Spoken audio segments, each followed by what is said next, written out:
You...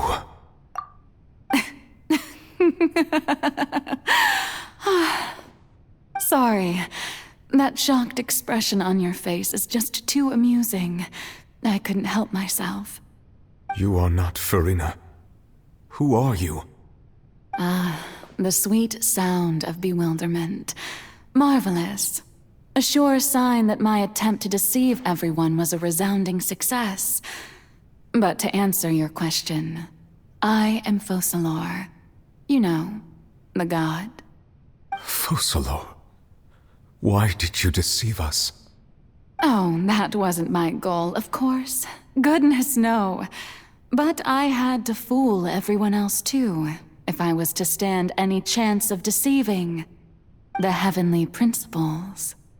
Deceiving the heavenly principles? It's all because of that pernicious prophecy. Dreadful, wasn't it? Everyone doomed to dissolve. Fontaine condemned to be flooded.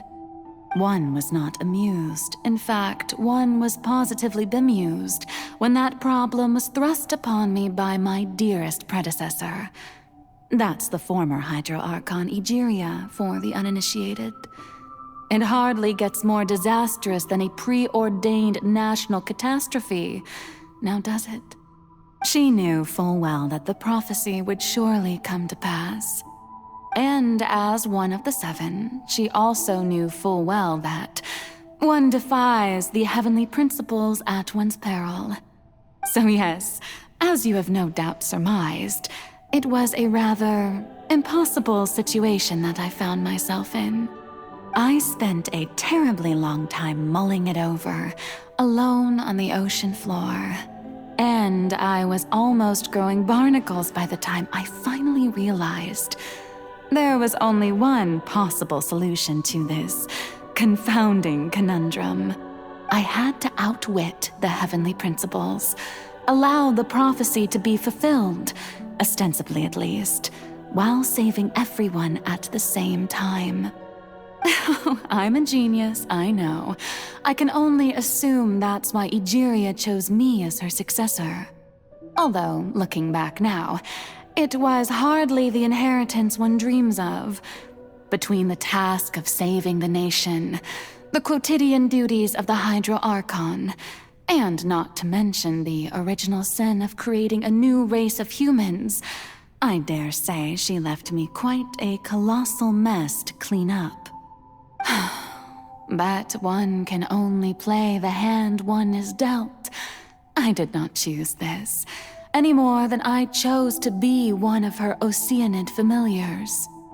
So you were also once one of the Oceanids, transformed into a human by Egeria's hand? Yes, I was. I always dreamed of becoming human. And I still do, even now. In my eyes, to be human is to be part of the greatest opera ever known. After becoming a god, I separated my divinity from my body and spirit, leaving behind only a self that was as naive and bewildered as my past self on her first day as a human being.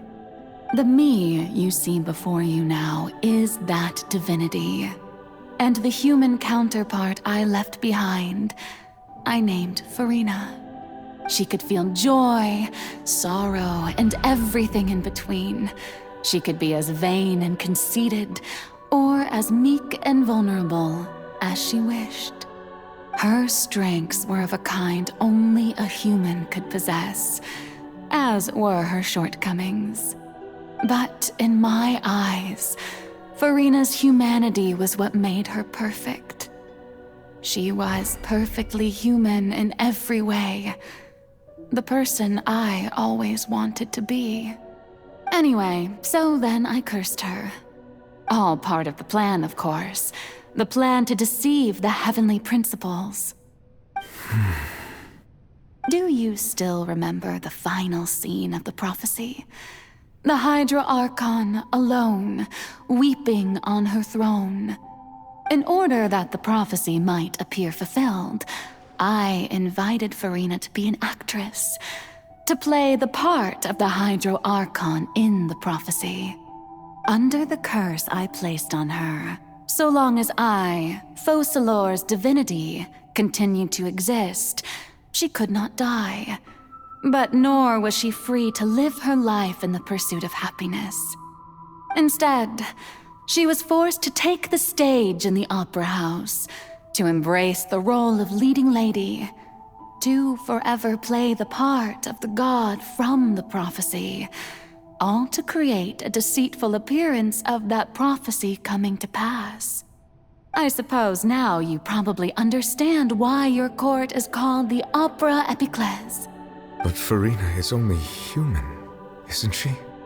Even though she has had a long life, her mind is no stronger than that of any other ordinary human being. I cannot begin to fathom what she has had to endure. It must have been torture for her. It has indeed. And although she is, in a sense, me in human form, I most definitely owe her an apology for it.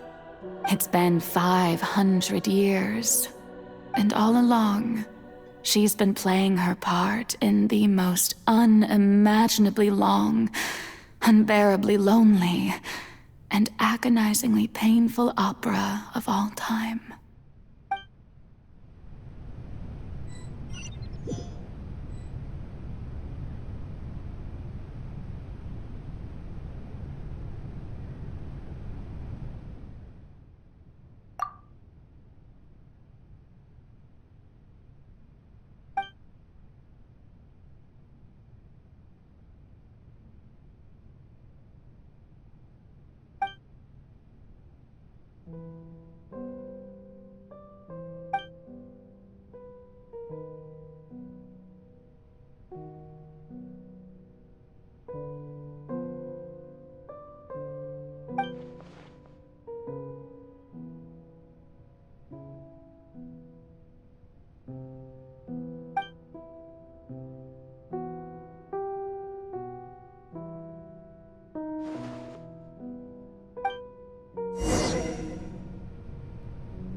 More speed.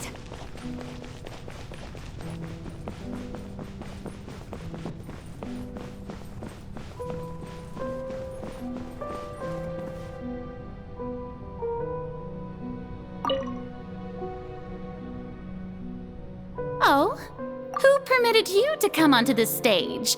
Now, I understand your admiration for my august self, but I must ask you to keep to the rules.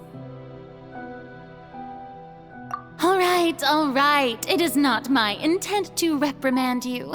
There is no need to state your name. Just be off with you. Do not distract me from my performance.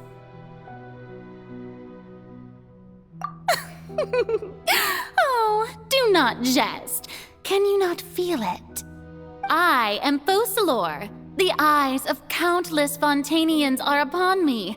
I must, at all times, display the utmost elegance and nobility.